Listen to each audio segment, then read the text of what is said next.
ألم نجعل الأرض مهادا والجبال أوتادا وخلقناكم أزواجا وجعلنا نومكم سباتا وجعلنا الليل لباسا وجعلنا النهار معاشا وبنينا فوقكم سبعا شدادا وجعلنا سراجا وهاجا وأنزلنا من المعصرات ماء سجاجا لنخرج به حبا ونباتا وجنات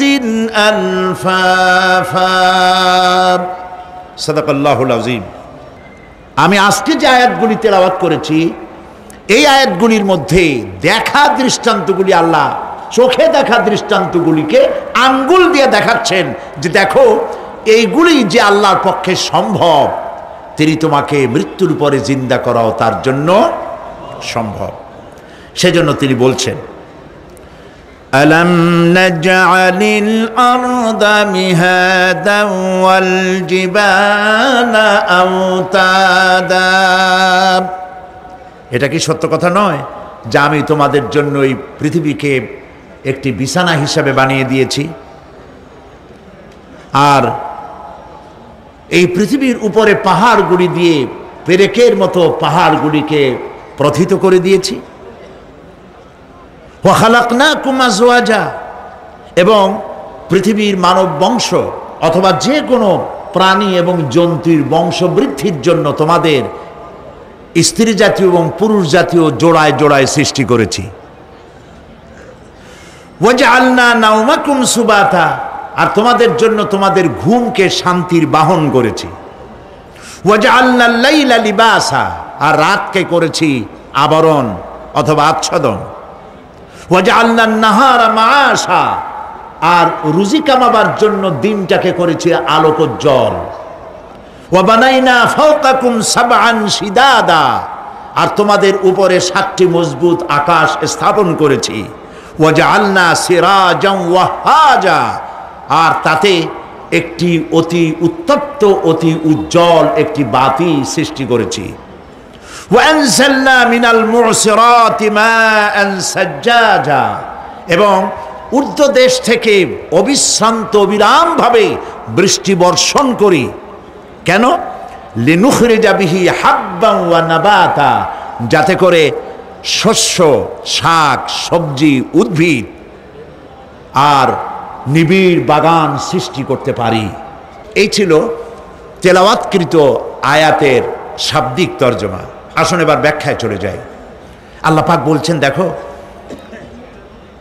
এই পৃথিবীটাকে, এই জমিনটাকে একটি বিছানা হিসাবে আমি বিছায় দিয়েছি, শান্তিময় আবাসভূমিতে পরিণত করে দিয়েছি এই পৃথিবীটাকে। আল্লাহ পাক বলছেন আল্লাযী জাআলা লাকুমুল আরদা মাহদান ওয়া জাআলা লাকুম ফীহা সুবুলান লাআল্লাকুম তাহতাদুন, যিনি পৃথিবীকে তোমাদের জন্য দোলনা বানিয়ে দিয়েছেন আর সেখানে তোমাদের জন্য রাস্তা তৈরি করে দিয়েছেন যাতে তোমরা গন্তব্য খুঁজে পাও। সূরা নাবার মধ্যে আল্লাহ পাক পৃথিবীকে বলেছেন বিছানা, আর সূরা আয-যুখরুফের মধ্যে বলেছেন দোলনা। পৃথিবীটাকে আল্লাহ কি বললেন? দোলনা। দোলনার মধ্যে শিশু যেমন শান্তিতে ঘুমায় থাকে, এই পৃথিবীটাকে তোমার জন্য শান্তিতে ঘুমাবার জন্য, চলাফেরা করার জন্য আমি এই পৃথিবীকে শান্ত করে দিয়েছি। সুবহানাল্লাহ। এবং গন্তব্যের জন্য, যাতায়াতের জন্য আমি রাস্তা বানিয়েছি। আপনি বলবেন রাস্তাগুলি তো আমরা বানাইছি গম দিয়া, ইট দিয়া, পাথর দিয়া। হ্যাঁ, আপনি বানাতে পারেন, রাস্তা আপনি বানাতে পারেন, কিন্তু যখন আপনারা কেউ বানান নাই তখন এই পথগুলি আল্লাহরই বানানো ছিল। বিশেষ করে পাহাড়িয়া এলাকায়, পাহাড়িয়া এলাকায় কোন গভর্নমেন্ট গিরিপথ তৈরি করেছে বলেন তো দেখি? কে বানিয়েছে? আল্লাহ পাক তৈরি করেছেন। এই পথ তৈরি করেছে যাতে তোমরা তোমাদের গন্তব্যে পৌঁছতে পারো। মহা শূন্যে ভাসমান এই পৃথিবী, এই পৃথিবীটাকে আল্লাহ পাক আরামের জায়গা বানিয়েছেন, অথচ এই পৃথিবীর মধ্যে আছে কি তা কি আমরা জানি? এই পৃথিবী নামক গ্রহটি, এটি প্রতি ঘন্টায় ৬৬,৬০০ মাইল বেগে পৃথিবীটা ছুটে চলছে বন্দুকের গুলির মতো। প্রতি ঘন্টায় ৬৬,৬০০ মাইল গতিবেগে পৃথিবী ছুটছে। এর অভ্যন্তরে আছে আগুন, এর মধ্যে আছে পাথর। এই এমন মারাত্মক আগুন এই পৃথিবীর পেটের মধ্যে রয়েছে যে আগুন পাথরগুলো পুড়িয়ে লাভায় পরিণত করে দেয় এবং তা উদ্গীরণ করে আগ্নেয় আকারে, আগ্নেয়গিরির আকারে উপচে পড়ে। এই পৃথিবীর মধ্যে এরকম আগুন আছে। এই পৃথিবীতে সর্বপ্রথম বিজ্ঞানীদের এই কনসেপশন আল্লাহ রাব্বুল আলামিন কোরআনের মাধ্যমে দুনিয়াবাসীকে দিয়েছেন। জগৎ একটা বা দুইটা নয়, বহুমাত্রিক জগতের কনসেপশন আল্লাহ পাক দিয়েছেন, অসংখ্য জগৎ। এই পৃথিবীর উপরিভাগে এক জগৎ, এর আভ্যন্তরীণ রয়েছে আর এক জগৎ, সাগরের ভেতরে রয়েছে এক জগৎ, সাগরের তলায় অন্য জগৎ। পৃথিবীর মহাশূন্যে গ্যালাক্সি, ইউনিভার্সাল মহাশূন্যের ভিতরে যা কিছু রয়েছে তার মধ্যে রয়েছে অসংখ্য জগৎ। জগৎ একটি নয়, অসংখ্য জগৎ রয়েছে। পৃথিবীর মাটির তলায় কত আগুন, সেই দৃশ্য আমি চোখে দেখেছি যখন আমি ভেসুভিয়াস পাহাড় দেখেছি, পৃথিবীর বড় আগ্নেয়গিরি। আল্লাহ পাক জাহান্নামের আগুনের ইন্ধন করবেন মানুষ আর পাথর। ওয়াকুদুহান নাস ওয়াল হিজারা, পাথর আর মানুষ হবে জাহান্নামের আগুনের ইন্ধন। পৃথিবীর মাটি থেকে 3 মাইল উঁচা ভেসুভিয়াসের পাহাড়ের উপরে, ভেসুভিয়াস পাহাড় কোথায় বলতে পারবেন? ইটালিতে। সেই জায়গায় যখন আমি উঠেছি, পাথর যে জাহান্নামের আগুনে পুড়বে এর বাস্তবতা নিজের চোখে দেখেছি। পাথরগুলি আগুনে পুড়ে লাভার মতো হয়ে পাহাড়ের উপর থেকে আলকাতরার মতো গলে গলে পাহাড়ের চতুর্দিকের 12 কিলোমিটার এলাকার জনপদকে ধ্বংস করে দিয়েছে। ইটালিতে আরো একটি জায়গা আছে যেটার নাম সিসিলি, সেখানেও একটি জীবন্ত আগ্নেয়গিরি আছে যেটা আগুন এখনো জ্বলতেছে, যে কোনো মুহূর্তে এ আগুন ছড়িয়ে পড়তে পারে। কাজেই পৃথিবীর মধ্যে একদিকে রয়েছে, এর মধ্যে রয়েছে আগুন, রয়েছে পাথর গলায়া লাভা বানাবার মতো বিরাট শক্তি। সেই পৃথিবীটাকে আল্লাহ পাক এতটা শান্ত করে রেখেছেন, তোমরা যেন নিশ্চিন্তে এর কোলে দোলনার ভিতরে শিশু যেমন ঘুমায়, এই পৃথিবীটাকে তোমার জন্য দোলনা বানিয়ে দিয়েছি। তাও আমরা সুবহানাল্লাহ বলবো না? সুবহানাল্লাহ। বন্দুকের গুলির চাইতেও দ্রুতগামী এই পৃথিবী ছুটছে। সেই পৃথিবীকে বিনা দ্বিধায় আমরা খুঁজছি, সেটাকে চিরে ফেলছি এবং তার পেট থেকে রিজেক হাসিল করছি। ঠিক কিনা বলুন? আল্লাহ রাব্বুল আলামিন সূরা আন-নামলের মধ্যে বলছেন, আম্মান জাআলাল আরদা ক্বারারান ওয়া জাআলা খিলালাহা আনহারান وجعل لها رواسي وجعل بين البحرين حاجزا। আর তিনি এই পৃথিবীর অবস্থান লাভের উপযোগী করে আল্লাহ পাক তোমার জন্য তৈরি করে দিয়েছেন এবং এর মধ্যে নদ নদী আল্লাহ পাক সৃষ্টি করে দিয়েছেন, পাহাড়গুলিকে গেড়ে দিয়েছেন, আর পানির মধ্যে 2টি ধারা আল্লাহ সৃষ্টি করেছেন। পানির মাঝখানে একটা অন্তরাল সৃষ্টি করেছেন। এটি একটা তো আবিষ্কার হয়েই গেছে, সেটি হলো প্রশান্ত মহাসাগরের ভেতরে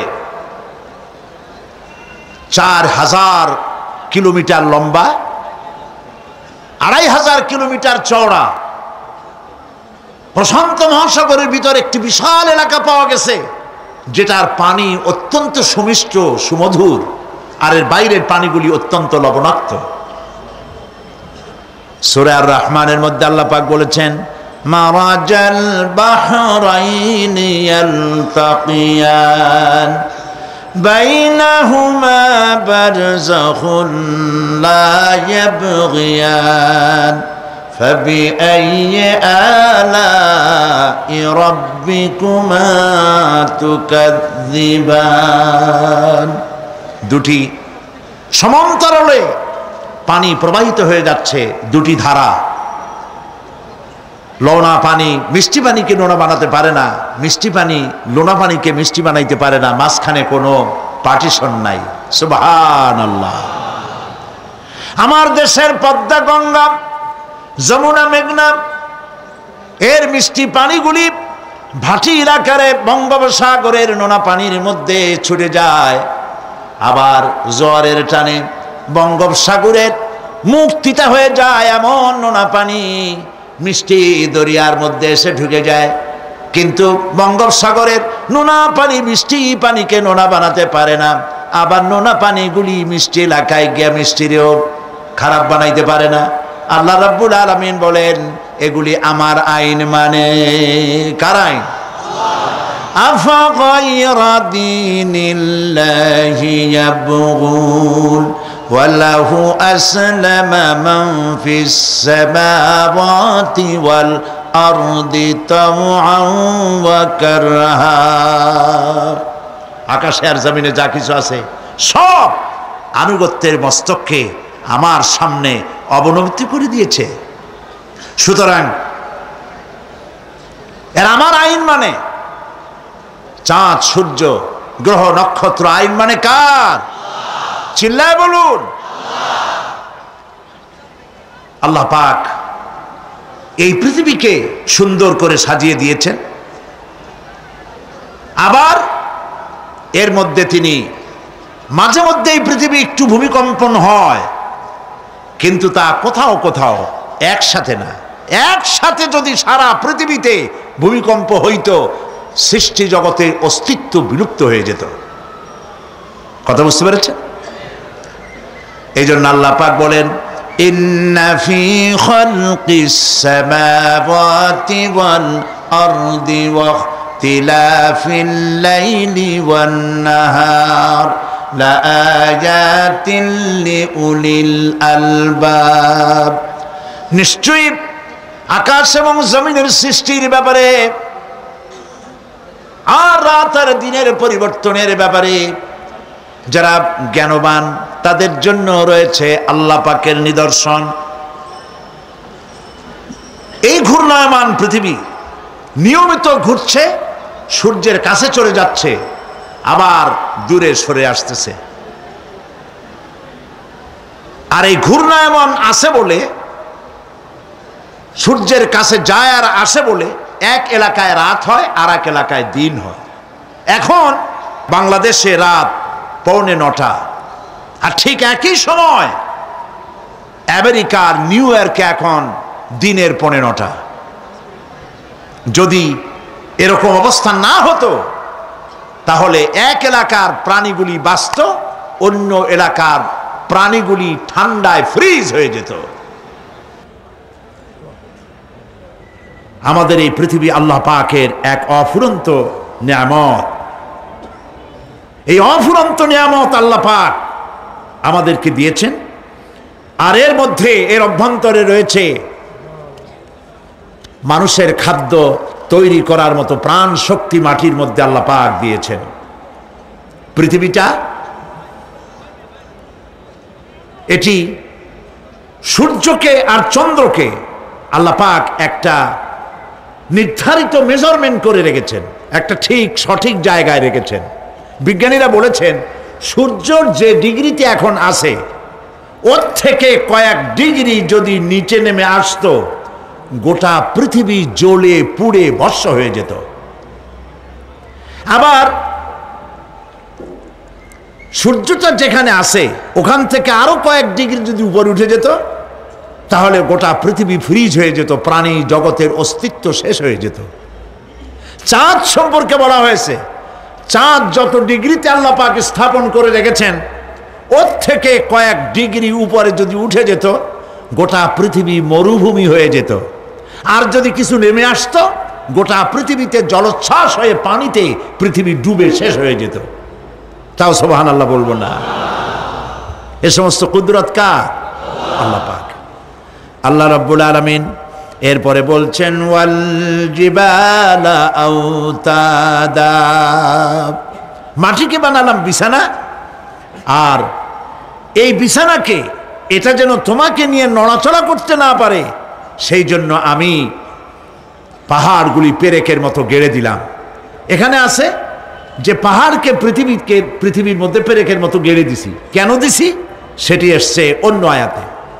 আল্লাহ রাব্বুল আলামিন বলেন ওয়া আলকা ফিল আরদি রাওয়াসিয়া আন তামিদা বিকুম, আল্লাহ পাক বলেন তিনি জমিনে পর্বতের নোঙ্গর, পর্বতের পেরেক রকম করে এই পৃথিবীর মধ্যে গেড়ে দিয়েছেন, যেন পৃথিবীটা তোমাকে নিয়ে যেন হেলাদোলা করতে না পারে।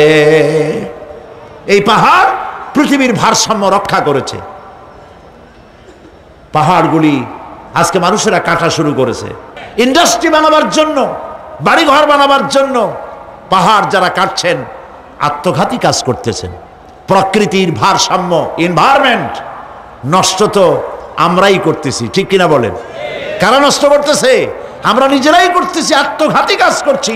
এই পৃথিবীতে কত পাহাড় দরকার, কত গাছ দরকার, কত পানি দরকার, সে কথা কে বলতে পারবেন? বলেন সবাই। আল্লাহ পাকের যা কিছু তিনি সৃষ্টি করেছেন সেগুলির উপরে হস্তক্ষেপ করা, কিছু কিছু জিনিসের উপরে হস্তক্ষেপ করা মারাত্মক আত্মঘাতী। পাহাড়গুলি দিয়ে এই সুউচ্চ পাহাড় শুধু খিল বানায় রাখছেন আল্লাহ, পেরেক বানায় রাখছেন, শুধু তাই নয়, এই পাহাড়ের উপরে পানি জমে থাকে বরফ হইয়া। আমরা যখন প্লেনে যখন যাই, ঢাকা এবং চিটাগং যে ফ্লাইটগুলি আসা যাওয়া করে, এগুলি 9,000, 10,000, 11,000 ফিট দিয়ে উচ্চতায় উড়ে আসে। কিন্তু আমরা যখন ইন্টারন্যাশনাল ফ্লাইটে উড়ি, তখন সেগুলি চলে 35 থেকে 40,000 ফিট পর্যন্ত উচ্চতায় উড়ে যায়। পৃথিবী যে কত সুন্দর তা প্লেনে উঠলে বোঝা যায়। আর বাংলাদেশ যে কত সুন্দর মনোরম তা দেশের উপর থেকে প্লেনে উঠতে গেলে দৃশ্য দেখে, নয়ন অবিরাম দৃশ্য দেখে সেজদায় মাথা নত হয়ে আসে।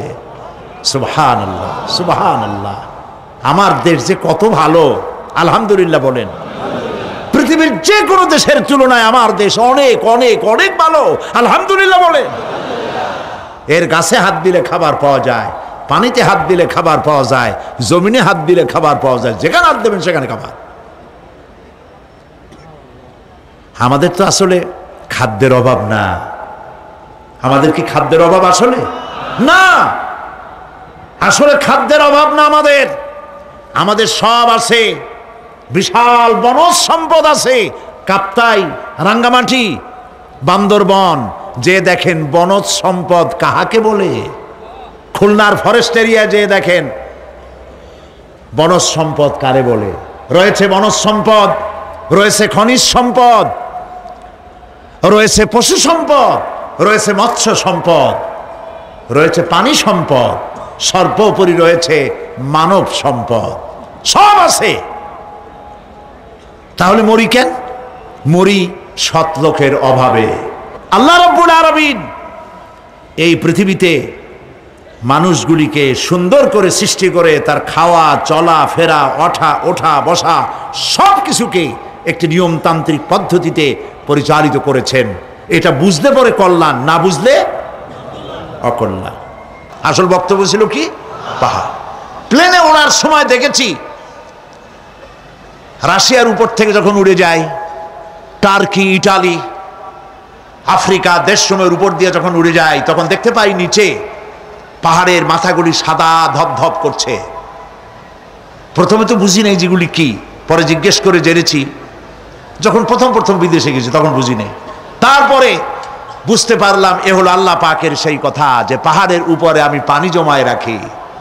এই জমাকৃত পানি সূর্যের তাপে গলাইয়া পাহাড় থেকে পাদদেশে নামাইয়া ফসল উৎপাদিত করি যেখানে বৃষ্টি সম্ভব নয়। মানে বৃষ্টি যেখানে দেওয়ার প্রয়োজন নাই, সম্ভব নয় তা না, আল্লাহর কাছে অসম্ভব বলে কিছু নাই। কিন্তু কোথাও আল্লাহ পাক বৃষ্টি দিয়ে দেন, কোথাও সাগরের পানি, কোথাও খালের পানি, কোথাও নদীর পানি, কোথাও পাহাড়ের পানি দিয়ে এভাবে ব্যবস্থা করে দেন। এনভায়রনমেন্ট এগুলি নষ্ট করে ফেলছে। একটা দেশ আছে যার নাম, একটা মহাদেশ যার নাম অ্যান্টার্কটিকা। এই অ্যান্টার্কটিকা মহাদেশে কোনো মানুষ নাই, আছে শুধু পেঙ্গুইন। কি আছে কম তো? পেঙ্গুইন। শুধু বরফ আর বরফ। এগুলি জমা করে রাখার মধ্যে রয়েছে আল্লাহ পাকের বিশেষ কুদরত, যা আল্লাহ পাক মানুষের জন্য তৈরি করে রেখেছেন।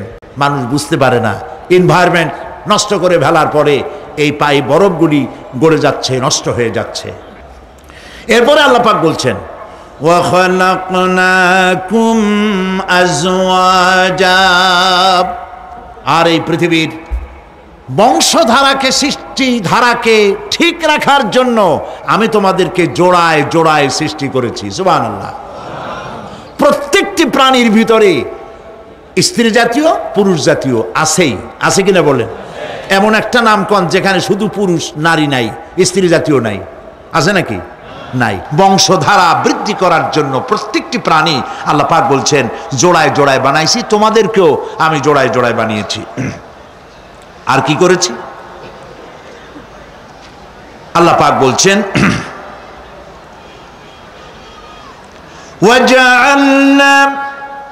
وَجَعَلْنَا نَوْمَكُمْ سُبَاتًا, একদিকে তো জোড়ায় জোড়ায় বানালাম পুরুষ এবং স্ত্রী। এই পুরুষ আর স্ত্রী সৃষ্টি করার ভিতরে রয়েছে আল্লাহ পাকের নিদর্শন। কার নিদর্শন বলুন? কোরআনে কারীম আল্লাহ পাক বলেন وَمِنْ آيَاتِهِ أَنْ خَلَقَ لَكُم مِّنْ أَنفُسِكُمْ أَزْوَاجًا لِتَسْكُنُوا إِلَيْهَا وَجَعَلَ بَيْنَكُم مَّوَدَّةً وَرَحْمَةً إِنَّ فِي ذَلِكَ لَآيَاتٍ لِقَوْمٍ يَتَفَكَّرُونَ। আর আল্লাহ পাকের অসংখ্য নিদর্শনের মধ্যে এটিও নিদর্শন যে তিনি তোমাদের থেকে তোমাদের জোড়া সৃষ্টি করেছেন, তোমাদের স্ত্রী বানাইছেন। কেন? লিতাসকুনু ইলাইহা, যাতে করে তুমি তার কাছ থেকে তোমার মনের প্রশান্তি, সেও এবং তুমিও উভয়ের কাছে মনের প্রশান্তি খুঁজে পাও। ওয়াজআলা বাইনাকুম মাওয়াদ্দা, আর আল্লাহ পাক তোমাদের মধ্যে সৃষ্টি করেছেন ভালোবাসা। ওয়া রাহমা, আর পরবর্তী সময় সৃষ্টি করেছেন দয়া এবং করুণা।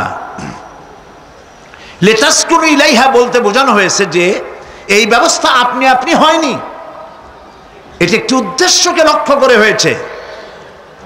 একে অপরের নিকটে যেন শান্তি পায়, প্রশান্তি পায়, একজন আরেকজনের কাছে পূর্ণ মাত্রায় তাই মিলিত হওয়ার জন্য নির্জন পরিবেশের আশ্রয় নেয়। আর এভাবে করি আল্লাহ পাক মানব বংশের এই ধারাকে অব্যাহত রেখেছেন। সুবহানাল্লাহ। ওয়া জাআলা বাইনাকুম মাওয়াদ্দা, আর তোমাদের মধ্যে আল্লাহ পাক ভালোবাসা সৃষ্টি করেছেন। এই কথা বলার এর ব্যাখ্যা কি? ভালোবাসা সৃষ্টি করেছেন এর ব্যাখ্যা এরকম হতে পারে, কয়েক রকম। আমি যেটা জেনেছি সেটি হচ্ছে এরকম, ভালোবাসা সৃষ্টি হওয়ার তো কথা ছিল না। এক পর্যায়ে ভালোবাসা থাকবে কোনো একটি বিশেষ সময়, বাকি সব সময় ঝগড়া হবে, এটাই হওয়া স্বাভাবিক ছিল। ধরুন মেয়ের বাড়ি চট্টগ্রাম, ছেলের বাড়ি বরিশাল। মেয়ে শুটকি খেতে খুব পছন্দ করে, ছেলের গন্ধও সহ্য করতে পারে না। মেয়ে বলে খড়ে জাত দে, আর ছেলে বলে যে কমে যাও। মানে একজন আর একজনের ভাষার সাথে মিল নাই। কথা ঠিক কিনা বলেন? ভাষার সাথে মিল নাই, রুচির সাথে মিল নাই। একজনের টক পছন্দ করে আর একজনের টক সহ্য করতে পারে না, আর একজনের শুটকি খায় আর একজনের শুটকি পছন্দ করে না। কাজেই রুচি আর অভ্যাস ইত্যাদি দিয়ে সারাদিন স্বামী স্ত্রীর মধ্যে ঝগড়া হওয়া স্বাভাবিক ছিল, ঠিক না? আল্লাহ পাক বলেন সেখানে আমি এই স্বামী স্ত্রী যখন হয়ে যায় তখন দুজনের মধ্যে আমি ভালোবাসার সৃষ্টি করে দেই। আর সে ভালোবাসা এমন পর্যায়ে চলে যায়, স্ত্রী তার স্বামীর জন্য জীবন দিতে চায়, স্বামী তার স্ত্রীর জন্য জীবনের সবকিছু উজাড় করে দিতে চায়। ওয়াজআলা বাইনাকুম মাওয়াদ্দা, এরপরে সৃষ্টি করি রাহমা। ওই ভালোবাসা ছিল যৌবন কেন্দ্রিক, বিশেষ এক উদ্দেশ্যকে সামনে রেখে। কিন্তু যখন যৌবনে ভাটি লাগলো, তখন ওই উদ্দেশ্য আর থাকলো না।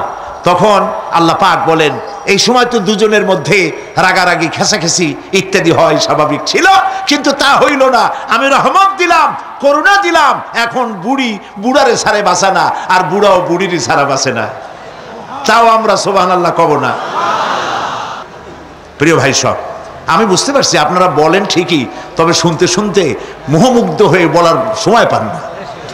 জি, আলহামদুলিল্লাহ, বলি আলহামদুলিল্লাহ। তো আল্লাহ রাব্বুল আলামিন পরস্পরের মধ্যেই ভালোবাসা সৃষ্টি করলেন। এটি আল্লাহ পাকের আয়াত। এটা আল্লাহ পাকের কি বলুন? আয়াত মানে কি? নিদর্শন। এরপরে রাব্বুল আলামিন বলেন, ওয়াজআলনা নাওমাকুম সুবাতা, আর আমি তোমাদের জন্য ঘুমকে করেছি শান্তির বাহন। মানুষের অঙ্গ প্রত্যঙ্গ প্রত্যেকটির কাজ ভিন্ন, প্রকৃতিও ভিন্ন। চোখ দেখে, কান শোনে, জিহ্বা স্বাদ গ্রহণ করে, নাক শোনে, নাক শোখে, মস্তিষ্ক চিন্তা ভাবনা করে। এ হলো প্রকৃতি। আর প্রত্যেকটি অঙ্গ প্রত্যঙ্গের রুচি আলাদা, কর্তব্যের মধ্যে বিরাট বৈষম্য।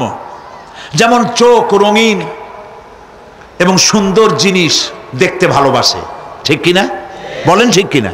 একটা খারাপ জিনিসের দিক চোখ পড়লেই মানুষ তাড়াতাড়ি চোখ ফিরায় নেয়, ঠিক না? চোখ সুন্দর এবং রঙিন জিনিস দেখতে ভালোবাসে। কান সুমধুর সুর শুনতে ভালোবাসে, উৎসাহ বোধ করে। আর হাত নরম এবং মসৃণ জিনিসে স্পর্শ করতে উৎসাহ বোধ করে। নাক আতরের গন্ধ শুঁকতে ভালো লাগে। আর মন নতুন নতুন রঙিন ভাবনা ভাবতে চেষ্টা করে। বাড়ি বানাবো, বিল্ডিং বানাবো, ইন্ডাস্ট্রি করব, ছেলে বিয়ে দেবো, মেয়ে বিয়ে দেবো অমুক জায়গায় বিরাট লোকের কাছে। ভাবতে ভাবতে ভাবের সাগরে হারিয়ে যায়। আর ভাবনার ভিতরে খেয়ালে যদি কেউ পোলাও পাকায়, বাস্তবে তা হোক আর না হোক, খেয়ালে মনে মনে যদি কেউ পোলাও পাকায়, তাহলে ঘিয়ের দাম যাই হোক না কেন তাতে কিছু আসে যায় না, ঠিক কিনা? মানুষ রঙিন রঙিন ভাবনা ভাবতে খুব মজা পায়। তাহলে আমি কি বুঝাইতে চাইলাম? চোখের কাজ, নাকের কাজ, মুখের কাজ, কানের কাজ, মনের কাজ, প্রত্যেকটি অঙ্গ প্রত্যঙ্গের ভিন্ন ভিন্ন কাজ আছে, ভিন্ন ভিন্ন রুচি আছে। কিন্তু একটি ব্যাপারে হাত, পা, চোখ, নাক, মস্তিষ্ক সব এক ব্যাপারে তারা ঐক্যমত পোষণ করেছে। এ ব্যাপারে কোনো ইখতিলাফ তাদের মধ্যে নাই, সেটা হলো ঘুম। সেটার নাম কি? ঘুম। ঘুমাইতে চায়, হাতের শরীরের সমস্ত অঙ্গ প্রত্যঙ্গ ঘুমের কোলে নিবেদিত হয়ে যেতে চায়।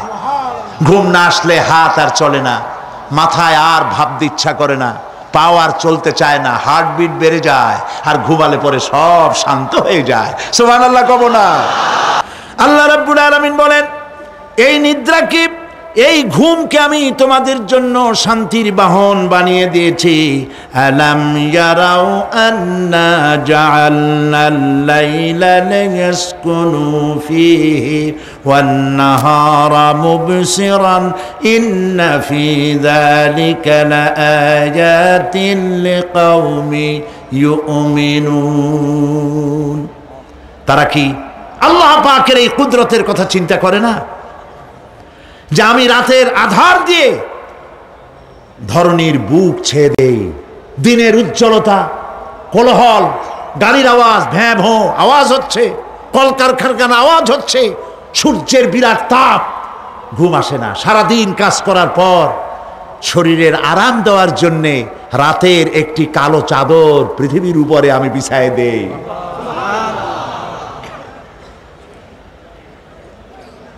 আর মানুষ আরাম গ্রহণ করে। শুধু মানুষ না, সব প্রাণী আরাম গ্রহণ করে।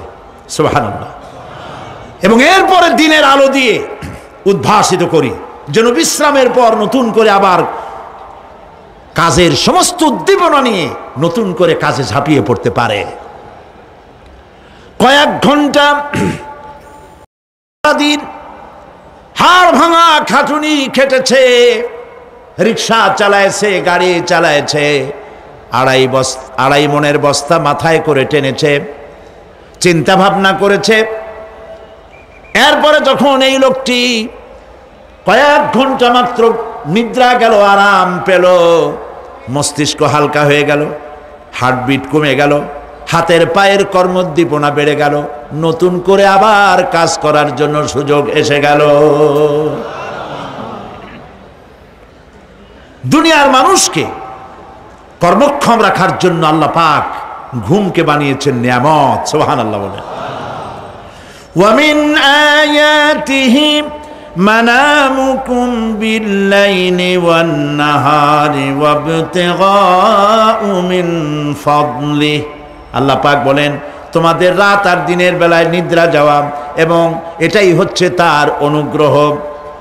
রাত আর দিনের নিদ্রা যাওয়ার পরে আমার অনুগ্রহ অর্থাৎ রিজেক তালাশ করার জন্য শরীরের ভিতরে, মনের ভিতরে, হাত পায়ের মধ্যে কর্মের উদ্দীপনা আমি তোমাদের দিয়ে দেই। মহাবিজ্ঞানী আল্লাহ রাব্বুল আলামিনের এই বিশাল কুদরত এবং দয়া যে মানুষকে তিনি ক্লান্তি দূর করার জন্য তিনি ঘুম দিয়েছেন, আলহামদুলিল্লাহ বলি। অনেক মানুষ আছে ঘুমাইতে পারে না, ঘুমাবার জন্য ফেনার গান খায়, ঘুমাবার জন্য ভেলিয়াম খায়, সিডাক্সিন খায়, রিল্যাক্সিন খায়, কত অক্সিজেন, অক্সিজেন, কত কিছু খায়, তারপরেও ঘুম আসে না। এই ঘুম যার আসে না বিরাট নিয়ামত থেকে বঞ্চিত। ঘুম একটি নিয়ামত, আলহামদুলিল্লাহ বলি, আলহামদুলিল্লাহ বলি।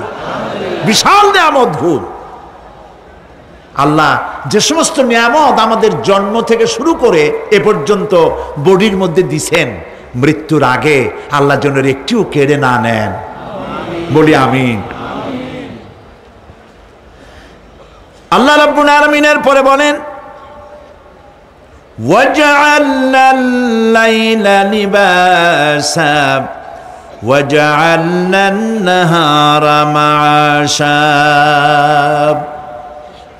আর রাতকে করেছি আচ্ছাদন, আবরণ, দিনকে রুজি কামাবার জন্য ব্যবস্থা করে দিয়েছি।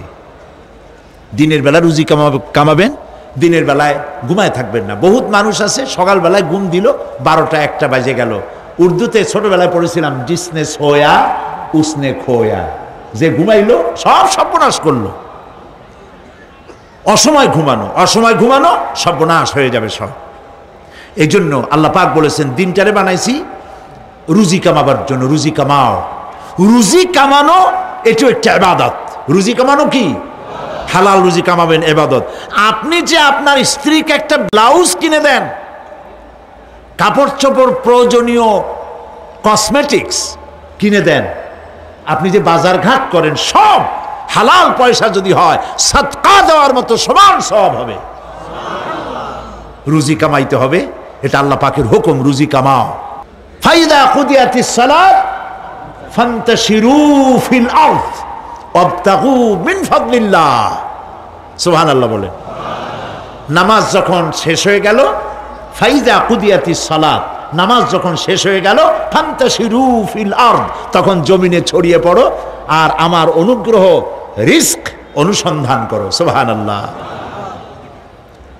মসজিদে বসে বসে খালি তসবিহ টিপতে থাকো না, কাজের সময় কাজ করো। অফিস থেকে বলে আসছে জোহরের নামাজ পড়তে যাই, জোহরের নামাজ পড়িয়ে তারপর নফল পড়া শুরু করছে, এরপরে দোয়া দুরুদ পড়া শুরু করছে। 1 ঘন্টা অফিসের সময় নষ্ট করেছেন। ফরজ নামাজ, সুন্নত নামাজ পড়তে যতটুকুন লাগবে এর থেকে বেশি সময় নিলে বেতন হালাল হবে না। আপনি মিথ্যা কথা বলে, মিথ্যা ছুটি নিয়ে দিনের কাজ করতে পারেন না। আপনার রুজি হালাল হইতে হবে। আপনার নফল নামাজ পড়া দরকার, রাত পড়ে আছে, রাতের বেলা গিয়ে জনমের মতো নফল পড়েন, কে নিষেধ করবে? মনে থাকবে কথা? প্রিয় ভাই সব, হযরত ওমর ফারুক রাদিয়াল্লাহু তাআলা আনহু, তিনি একবার মসজিদে নববীর মধ্যে দেখলেন ফজরের সময়, জোহরের সময় তিনি দেখলেন, ফজরে যাদের দেখলাম এক জায়গায় বসা 5-7টা লোক, জোহরে তো তাদেরই দেখতেছি, আসরের সময় দেখলেন ওইখানে বসা, মাগরিবেও দেখলেন, এশায়ও দেখলেন। এশার নামাজের পর তিনি প্রশ্ন করলেন, তোমরা কারা? বলল যে আমরা হলাম দূরের থেকে আসছি, মসজিদে নববী শ্রেষ্ঠ মসজিদ, এখানে বসে বসে আল্লাহর জিকির আজগার করি। তো আল্লাহর জিকির আজগার করো, নামাজ পড়ো, খাও কি? কাজে কিছু লোক আছে ওরা মেহেরবানি করে রান্না করে আনিয়া আমাদের খাওয়াইয়া যায়। হযরত ওমর ফারুক রাদিয়াল্লাহু তাআলা আনহু বললেন, তাহলে তো তোমার চাইতে, তোমরা যে কয়জন এখানে বসে ইবাদত করো, তোমাদের চাইতে ওই ব্যক্তি অনেক উত্তম যে নিজে রুজি কামাই করে তোমাদের খাওয়ায় যায়, তোমরা তো অলস। শুনে রাখো, নামাজের সময় ছাড়া আগামীকাল এই জায়গায় যদি বসা দেখি, ব্যাট মারে বাইর করে দেবো মসজিদ নববী থেকে। ইসলাম কাজের প্রতি উদ্দীপনা দিয়েছে, ইসলাম কাজের ট্রেনিং দিয়েছে। সুবহানাল্লাহ বলে কাজ করো আর খাও, বসে বসে বাপের বোঝা হইও না। প্রিয় ভাই সব, এরপরে আল্লাহ পাক বলছেন, ওয়াবানাইনা ফাওকাকুম সাবআন শিদাদা, আর তোমাদের উপরে আমি তোমাদের উপরে শক্ত মজবুত 7টি আকাশ সৃষ্টি করেছি। সুবহানাল্লাহ। এর থেকে বেরিয়ে যাওয়ার কোনো উপায় নাই, এটা ফাটল ধরাবারও কোনো উপায় নাই। এবং এই আকাশটাকে আমি আবার সুন্দর করে সাজায় রাখছি, নয়ন অভিরাম দৃশ্য সার্বক্ষণিকভাবে আমি রেখেছি, রাতের আধারে যা দেখা যায়। সেটা কি? আল্লাহ রাব্বুল আলামিন বলেন, ইন্না যায়্যানাস সামাআদ দুনিয়া বিজিনাতিনিল কাওয়াকিব, এই দুনিয়ার আকাশখানিকে তারকা প্রদীপ দিয়া সাজায় রেখেছি মনের মতো। দেখো তুমি তাকাইয়া, কি সুন্দর করে আকাশকে সজ্জিত করে রেখেছি। আল্লাযী খালাকা সাবআ সামাওয়াতিন তিবাকা মা তারা ফি খালকির রাহমানি মিন তাফাউত ফারজি'ল বাসারা হাল তারা মিন ফুতুর। ক্ষমাশীল তিনি, সপ্ত আকাশ রচিলেন থরে থরে, কোন ত্রুটি হেরিবে না তার পূর্ণ সৃজন পরে। চাহো তুমি তার সৃষ্টি পানে, দেখো কিছু ভুল চুক, ফিরাও তোমার নয়ন খানি, ফিরাও তোমার মুখ।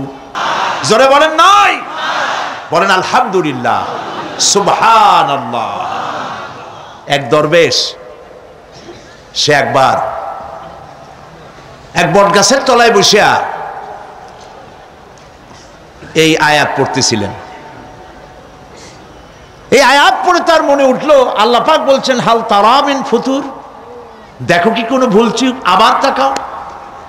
তো সে দেখে ভুল ত্রুটি তো ধরবার উপায় নাই, আল্লাহ তোমার সৃষ্টির মধ্যে কোনো ত্রুটি নাই, তবে একটা জিনিস আমার কাছে একটু বেকায়দা লাগে। সেটা কি?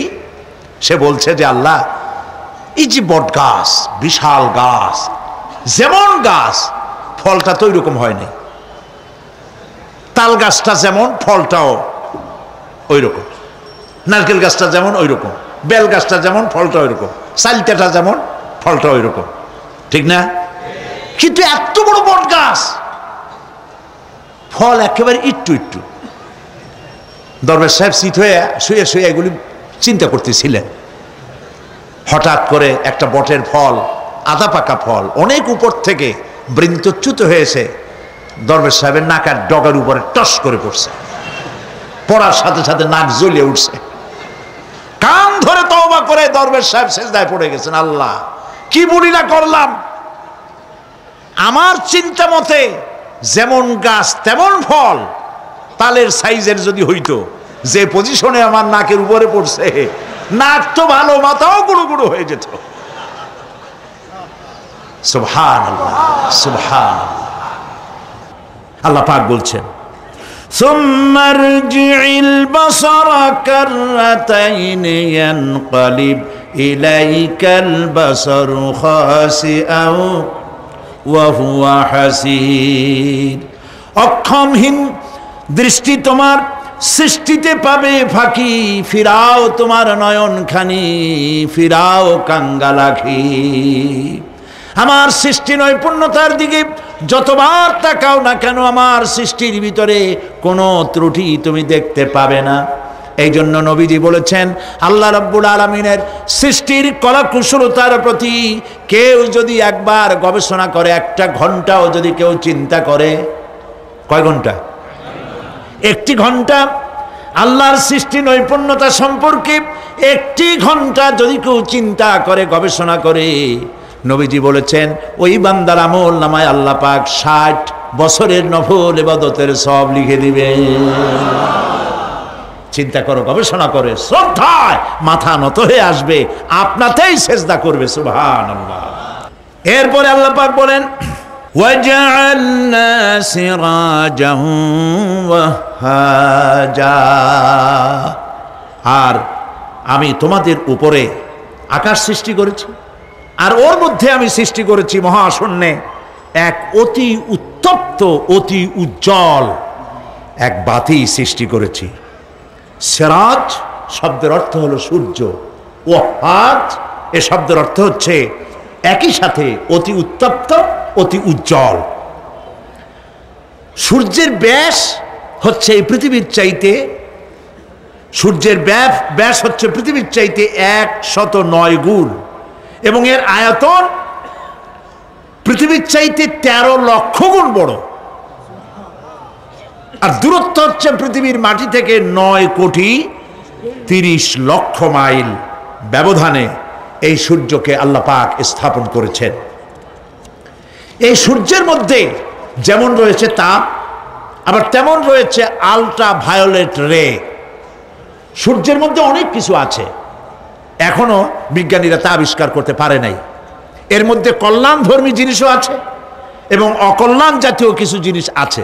সেটা কি কারণে, সেটা আল্লাহ ভালো জানেন, আমরা জানি না। আমরা মনে করি অকল্যাণ, আল্লাহ জানেন ওর মধ্যে কি কল্যাণ আছে। যেমন সাপের বিষ, আমরা সাপ দেখলেই মারি, কিন্তু সাপ আপনাকে ক্ষতি না করলে আপনি মারবেন কেন? আর যদি ক্ষতি করার মনে হয়, ক্ষতির মতো মনে হয়, মেরে ফেলে দিন। এটা বলা হয় হাদিস শরীফে, ক্ষতিকর মনে হলে মেরে ফেলে দিন। কিন্তু সাপ তার বিষের মধ্যে মানুষের জীবন রক্ষাকারী ওষুধ সাপের বিষ দিয়েই তৈরি হয়। সূর্যের মধ্যে অকল্যাণ ধর্মিক যা আছে সেটা কেন, ওইটা আমরা জানি না। এখন অকল্যাণ ধর্মী যে জিনিসটাকে বিজ্ঞানীরা মনে করেন সেটার নাম হলো আলট্রা ভায়োলেট রে, অতি বেগুনি রশ্মি। এই অতি বেগুনি রশ্মি, এটার অ্যাকশন হচ্ছে এই যে প্রাণী জগতের মধ্যে যদি এটা লাগে, এসে পড়ে পৃথিবীতে যদি স্পর্শ করে, তাহলে ক্যান্সার সহ নানাবিধ দুরারোগ্য ব্যাধিতে গোটা পৃথিবী ছড়িয়ে পড়বে। ওই আলট্রা ভায়োলেট রে যাতে পৃথিবীর মাটি স্পর্শ করতে না পারে, সেজন্য আল্লাহ রাব্বুল আলামিন ওজোন স্তর তৈরি করেছেন। OZONE, ওজোন স্তর তৈরি করা আছে যাতে করে ওই রেটা পাস করতে না পারে। সেই রেতে বিজ্ঞানীরা লক্ষ্য করেছে, রেতে ফাটল ধরেছে। সূর্য কত দূরে? 9,30,00,000 মাইল দূরে। মানুষেরা, বিজ্ঞানীরা টের পেয়েছে যে ওজোন স্তরে ফাটল ধরেছে। সুবহানাল্লাহ। আল্লাহ পাক বলছেন ওয়ামা উতীতুম মিনাল ইলমি ইল্লা কালিলা, তোমাদেরকে খুব সামান্যতম জ্ঞান আমি দান করেছি। সামান্য জ্ঞান দিয়ে গেছে কদ্দূর দেখেন। সুবহানাল্লাহ বলেন। চিন্তায়, শ্রদ্ধায় মাথা নত হয়ে আসবে। এগুলি যদি হয় সাধারণ জ্ঞান, ছোট্ট জ্ঞান, সামান্যতম জ্ঞান, তাহলে আমার আল্লাহ সুবহানাহু ওয়া তাআলার জ্ঞান কত অসীম, কত অনন্ত, কত চিরন্তন। সুবহানাল্লাহ। সে আল্লাহ রাব্বুল আলামিন ওজোন স্তরকে রেখেছেন, ওটা ক্র্যাক করেছে। কেন ক্র্যাক করেছে? ক্র্যাক করেছে এনভায়রনমেন্ট নষ্ট করার কারণে। আমরা গাছ কেটেছি, যত গাছ কেটেছি তত গাছ লাগাই নেই।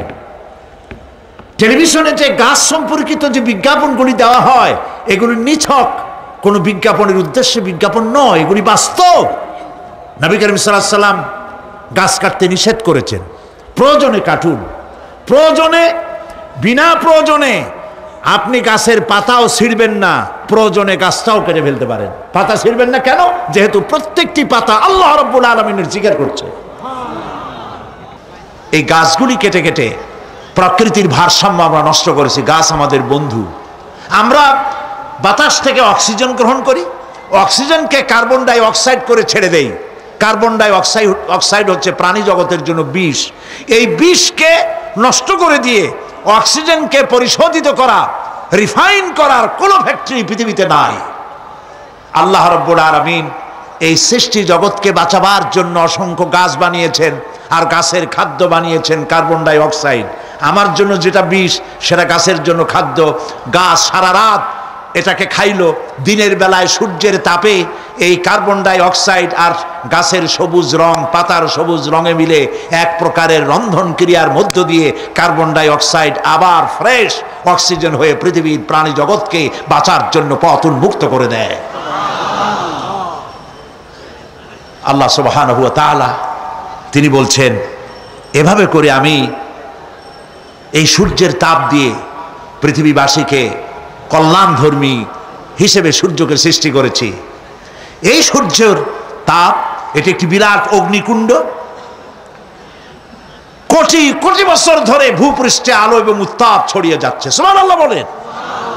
বলেন তো, পৃথিবীর সমস্ত আগুন সব যদি এক জায়গায় করা হয়, সূর্য এক সেকেন্ডে যে তাপ পৃথিবীতে দেয়, ওরকম এক সেকেন্ডের তাপ পৃথিবীর সব আগুন এক জায়গায় হইয়া সমভাবে সর্বত্র ছড়াতে পারবে কি?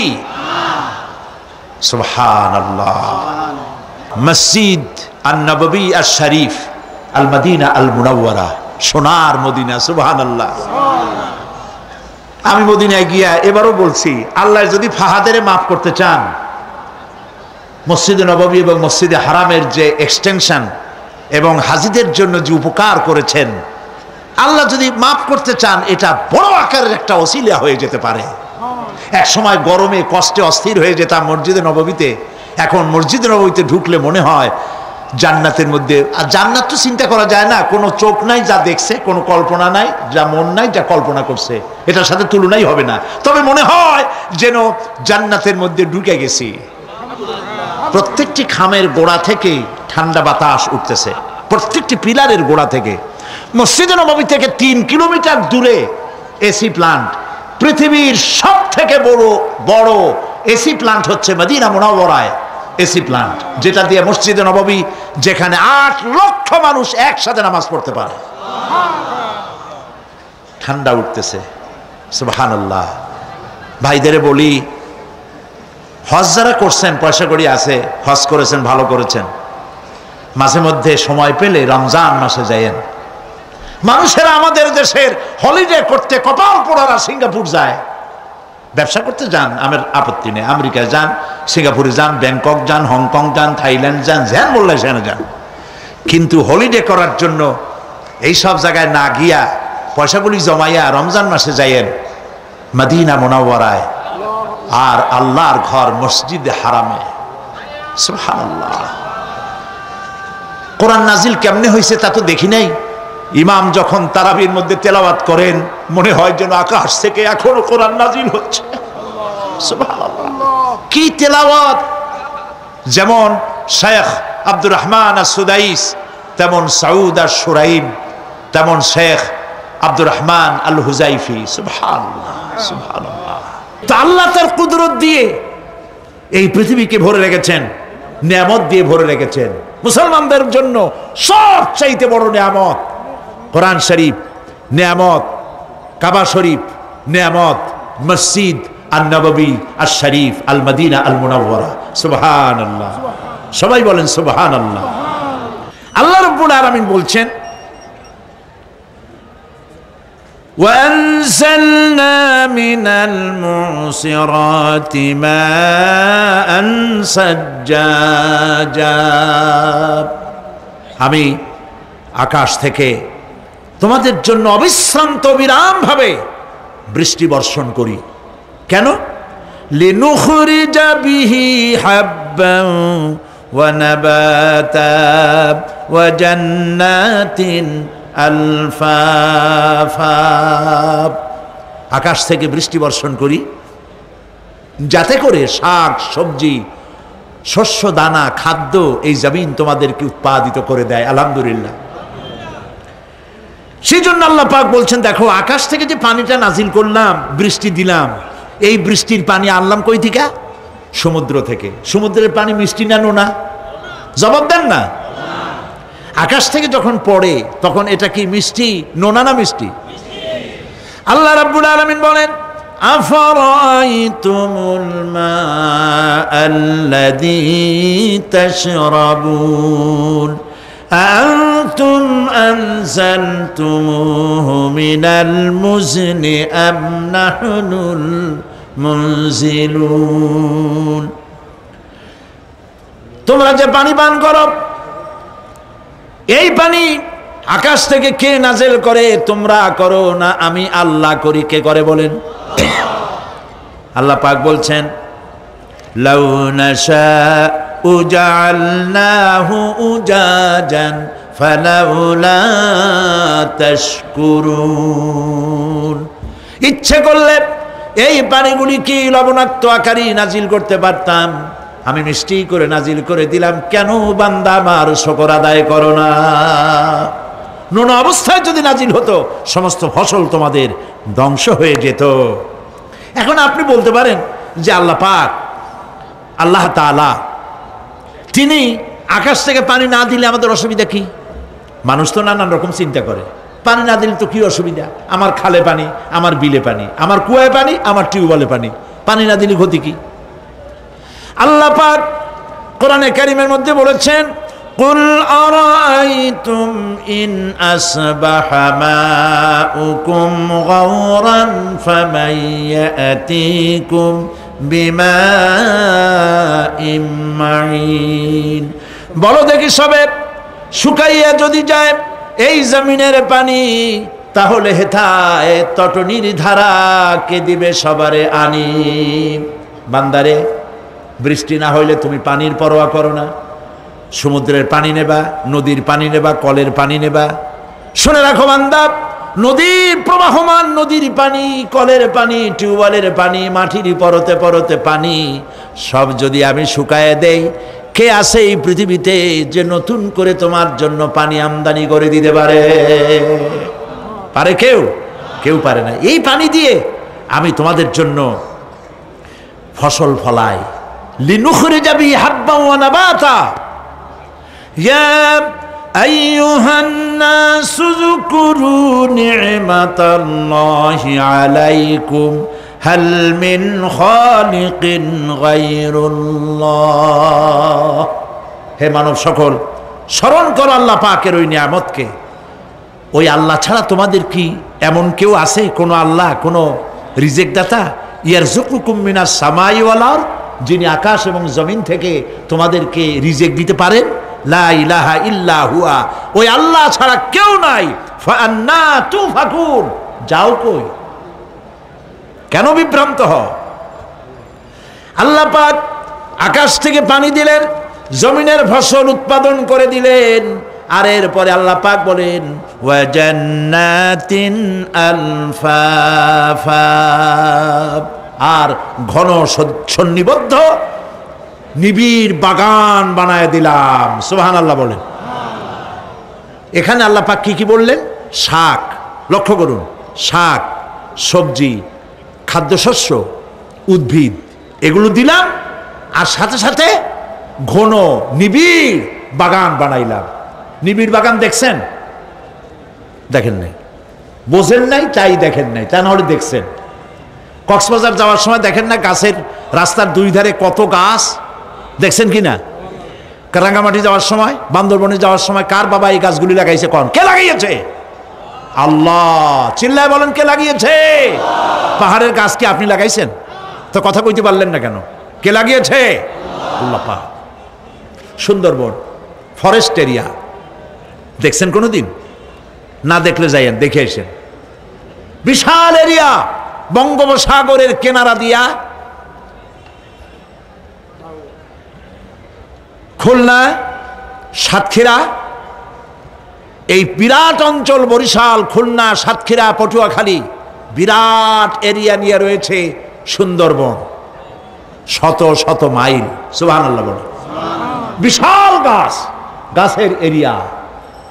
এই গাছগুলি কে লাগাইছে? জোরে বলেন, কে লাগাইছে? এই গাছগুলির নার্সিং করেন কে? একটা জিনিস দেখে আমি অবাক হয়ে গেছি, সেটা হলো এখানে বহু রকমের গাছ আছে। সুন্দরী কাঠ, পশুরি, বাইন, গেওয়া, গোল, অনেক রকমের গাছ আছে। যেখানে সুন্দরী গাছ, সব সুন্দরী গাছ। যেখানে গেওয়া, যেখানে বাইন, যেখানে গোল, গোল পাতা, সব সেখানে সেইগুলাই। অথচ কেউ যে গাছগুলি লাগাই দিয়ে আসে নাই। আরেকটা অসুবিধা, আরেকটা জিনিস হচ্ছে জোয়ারের সময় এই এলাকা ডুবে যায়, 1 হাত 1.5 হাত পানি হয় গাছের গোড়ায়। যে ফলগুলি পড়ছিল গাছ দিয়া, এই ফলগুলি ভাটির টানে চলে গেল, নিচে নেমে গেল, নদীতে নেমে গেল, আবার জোয়ারের টানে উঠে আসলো, পানিতে ভেসে ভেসে ফলগুলি ভারী হয়ে গেল। এক সময় ভাটির টানে আর গেল না। এই গাছগুলিকে, সুন্দরী গাছের মধ্যেই সুন্দরী ফল, বাইনের মধ্যে বাইনের ফল, কে সাজাইয়া এই সুন্দর বাগানগুলি বানাইলো? চিল্লায় বলো। ওয়া জান্নাতিন আলফাফা, ঘন নিবিড় সন্নিবদ্ধ বাগান আমি সৃষ্টি করেছি। সুবহানাল্লাহ বলে।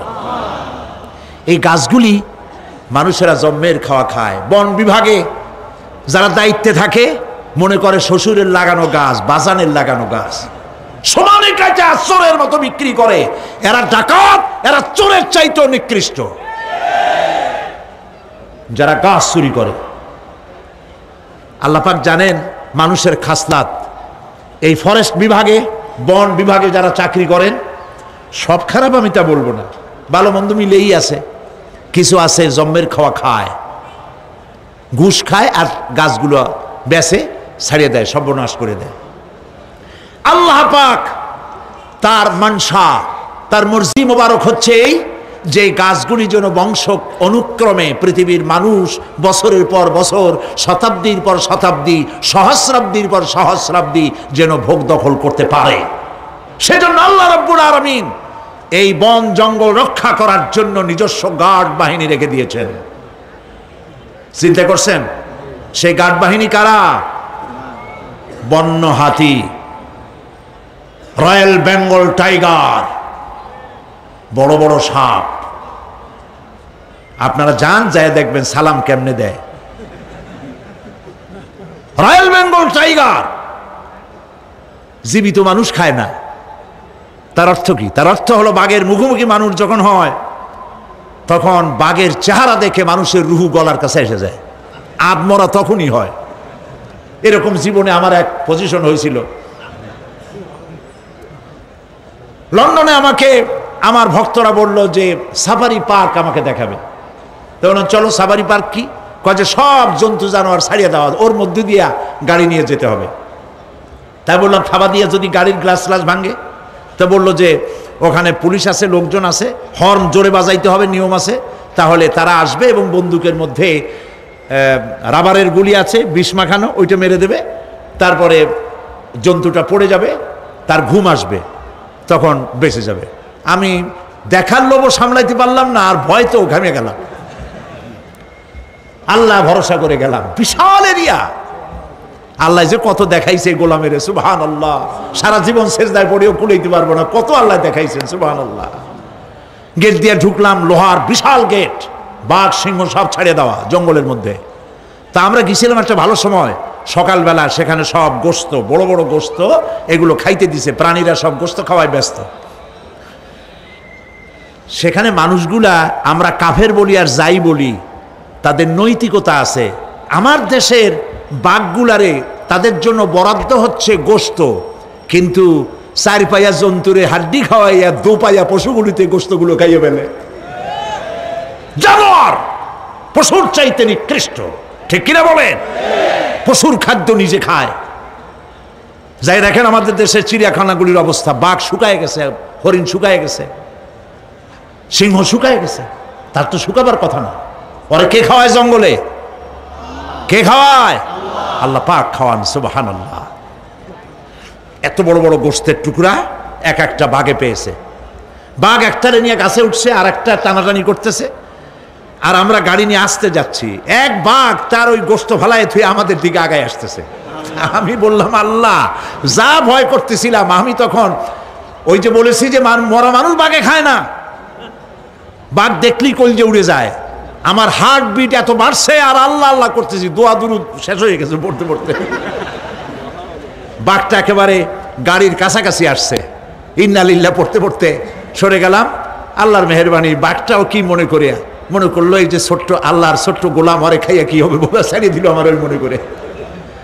তার যা শক্তি, গাড়ির গায়ে যদি থাপ্পড় মারতো আমার টয়োটা গাড়ি ছিটকে আর এক জায়গায় পড়ে যেত। আল্লাহ বাঁচাই দিলেন, সুবহানাল্লাহ। প্রিয় ভাই, সব আল্লাহ রাব্বুল আলামিন এই সব জিনিস পৃথিবীকে দিয়েছেন। আর এইগুলি বলার পরে আল্লাহ পাক বলছেন যে এই চোখে দেখা জিনিসগুলি বললাম। কে বলতেছেন? চোখে দেখা জিনিসগুলি দেখালাম। এগুলি দেখে চক্ষুকে উন্মিলিত করার জন্য এই সব দৃষ্টান্ত আমি চোখের সামনে রেখে দিলাম। এর দ্বারা বোঝো এত বড় বিশাল আকাশ, অত বড় সূর্য, এত সুন্দর চাঁদ, এই পাহাড়, ওই সমুদ্র, এই বনবনানী যিনি সৃষ্টি করেছেন, আমার মতো ছোট্ট মানুষ মৃত্যুর পরে তিনি আবার জিন্দা